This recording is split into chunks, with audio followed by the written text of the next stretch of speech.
तुम्ही आता त्याच्यात सहभागी आहे, काय नेमकं आहे, मागणी काय? वणी येथे एक हिंदू कुटुंब राहत होतं गेल्या अनेक वर्षापासून. त्या ठिकाणी एक मुस्लिम युवक गेले 4 वर्षापासून एका हिंदू मुलीला ब्लॅकमेल करत होता. आणि तू जर माझ्याबरोबर लग्न नाही केलं, माझ्याबरोबर अफेअर नाही केलं, माझ्याबरोबर मैत्री नाही केली, तर तुझ्या आईवडिलांचा मी खून करील, अशा पद्धतीने तिला त्रास देत होता. 1-2 वेळा पोलीस स्टेशनला त्या तक्रारी दिल्या होत्या, परंतु पोलिसांनी काही दाद दिली नाही. त्यामुळे ते कुटुंब स्वतःचं राहायचं घर सोडून नाशिकला राहायला आले. तरी त्या मुलाचा त्रास असल्यामुळे त्यांना माहिती मिळाली आणि भाजप अध्यक्ष म्हणून त्यांनी मला संपर्क केला आणि मी त्यांच्या घरी गेलो असता त्या मुलाचं कॉल रेकॉर्डिंग ऐकलं. त्याच्यात त्यांनी असं म्हटलेलं आहे की जर तू माझ्याशी लग्न नाही केलं तर मी तुझ्या आईवडिलांचा खून करेन. त्यामुळे भीतीपोटी 12वी सायन्सची परीक्षेला सुद्धा त्या मुलीला तिच्या आईवडिलांनी पाठवलं नाही. इतकं भयानक हे प्रकरण असताना वणीत ज्या वेळेस मी गेलो त्यावेळेस त्या मुलाविषयी कोणी सांगायला नकार दिला, इतकी त्याची दहशत आहे. काही अल्पसंख्याक कुटुंब राजरोस अफू चरस गांजा अवैध दारू विक्री करताय आणि ते इतके मस्तवाल झालेले की एक पोलीस सुद्धा त्यात सहभागी आहे असं त्यांचं म्हणणं आहे. त्याचं कॉल रेकॉर्ड तपासा असं त्यांचं म्हणणं आहे.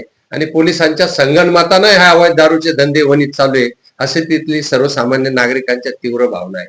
परंतु प्रत्यक्ष कोणी पुढे येऊन नाव सांगत नाही, इतकी त्या कुटुंबांची दहशत त्या वणीमध्ये. आणि असं असताना पोलीस काय करतात असा प्रश्न आम्ही पोलिसांना विचारलेला आहे. पोलीस ठाण्यात त्या मुलाविषयी तक्रार दाखल झाली आणि तुमचं म्हणणं आहे की तो त्याला फरार करून देणार, काय? पोलिसांनी तक्रार दाखल करण्यापूर्वीच ब पत्र काय असतं ते आणि पोलिसांची एक कारवाई गोपनीय माहिती ही त्या मुलाच्या मोबाईलवर गेली. मुलाने त्या मोबाईलवरून वडिलांना कशी पाठवली, कोणत्या पोलिसांनी हे बाहेर पाठवलं याची चौकशी झाली पाहिजे. आणि कोणते कोणते पोलीस खात्यातले पोलीस अधिकारी असतील, पोलीस असेल त्याच्यात सहभागी आहे, त्यांची चौकशी होऊन त्यांच्यावरही कारवाई झाली पाहिजे अशी माझी मागणी. तुम्ही या संदर्भात कुठे कुठे या संदर्भात मी ग्रामीण SP साहेब यांना कळवलं, नाशिकचे CP साहेब यांना पण कळवलं, त्याच दिवशी कळवलेलं आहे आणि त्यानुसार कारवाई झाली. पण त्या एकंदरीत जी FIR ची कॉपी आली ती बघता 4 वर्ष जो मुलगा अशा पद्धतीने छळत होता आणि किरकोळ गुन्हे जर लावत असाल आणि मुलाला जर परराज्यात पळून जायला मदत करत असतील पोलीस, तर 100% पोलिसांचं रेकॉर्ड तपासलं पाहिजे, मोबाईलची तपासणी झाली पाहिजे आणि पोलिसांवर कारवाई झाली पाहिजे. मुख्यमंत्री कार्यालयात सुद्धा मी याबाबतची तक्रार नोंदवलेली आहे, तिथं पण गंभीर दखल घेतील अशी माझी खात्री आहे.